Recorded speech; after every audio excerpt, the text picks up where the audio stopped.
કાંકરેજ તાલુકા પંચાયત પ્રમુખ અને ઉપપ્રમુખની ચૂંટણીને લઈને છેલ્લા ઘણા દિવસોથી ચાલતી ઉત્સુકતાનો અંત આવ્યો છે। જિલ્લા પુરવઠા અધિકારી નીનામાના અધ્યક્ષસ્થાને 25/5/2026ના રોજ સવારે 11:30 કલાકે તાલુકા પંચાયત કચેરી હોલમાં ચૂંટણી પ્રક્રિયા હાથ ધરવામાં આવી હતી। તાલુકા પંચાયતની સામાન્ય ચૂંટણીમાં ભારતીય જનતા પાર્ટીના 13 અને કોંગ્રેસના 7 ઉમેદવારો વિજેતા બન્યા હતા।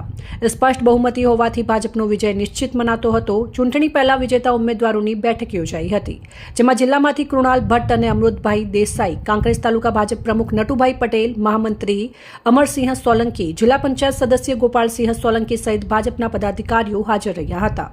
નવા સુકાનીઓની જાહેરાત ચૂંટણી પ્રક્રિયા બાદ કાંકરેજ તાલુકા પંચાયત પ્રમુખ તરીકે વેલસિંહ કેસાજી પરમાર અને ઉપપ્રમુખ તરીકે બાલુબેન પંજી ભીલડિયાને વિજેતા જાહેર કરવામાં આવ્યા હતા। કોંગ્રેસના માત્ર 7 સભ્યો હોવાથી સંખ્યાબળ ઓછું હતું।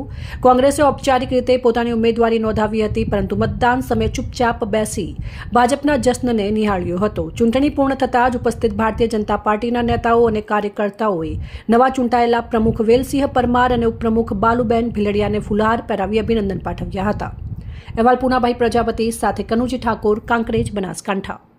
2027ની ચૂંટણીમાં કોંગ્રેસમાં જે કમળ લઈને આવશે એમને અમે જંગી બહુમતીથી પ્રચંડ બહુમતોથી વિજય બનાવી અને કેબિનેટમાં સ્થાન મળે અને કોંકરેજ તાલુકાનું આનો વિકાસ છે એનાથી પણ વધુ વિકાસ થાય તથા જે ઘણા વર્ષોથી કોંકરેજ તાલુકામાં જે પ્રમુખનું સ્થાન હતું એ સ્થાનમાં જે અપૂરતી હતી એ કાર્યો અમે